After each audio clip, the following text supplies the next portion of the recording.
గన్నవరం మాజీ MLA Vallabhaneni Vamsi అరెస్టుపై AP మంత్రి నారా లోకేష్ స్పందించారు. ఓ దళితుడిని కిడ్నాప్ చేసిన కేసు వంశీని జైలుకు పంపింది అన్నారు. అన్ని విషయాలు త్వరలో బయటకు వస్తాయని, న్యాయపరమైన చర్యలు తీసుకుంటామని నారా లోకేష్ స్పష్టం చేశారు.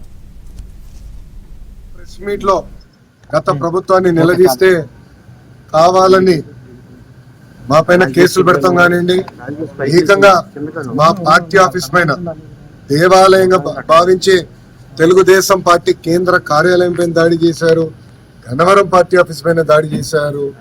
ఇట్లా ప్రతిరోజు ఒకరిని జైలుకి తీసుకెళ్తాం, మా పైన దాడులు చేస్తాం. అదే జరిగింది.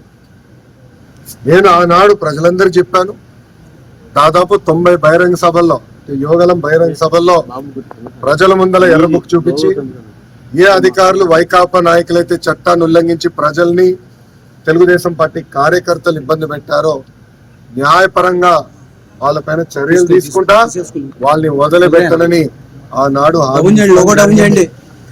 మొన్న కావాలని ఒక దళితుడిని కిడ్నాప్ చేసి కేసు విత్డ్రా చేయించారు ఇక్కడున్న మాజీ శాసనసభ్యుడు. ఆ కిడ్నాప్ కేసు ఈ రోజు, ఆ కిడ్నాప్ వల్లనే ఈ రోజు ఆయన జైలుకి వెళ్ళే పరిస్థితి. అన్ని వాస్తవాలు బయటికి వస్తాయి, మాకు దాంట్లో ఎలాంటి సందేహం లేదు. న్యాయబద్ధంగా అన్ని చర్యలు మేము తీసుకుంటాం.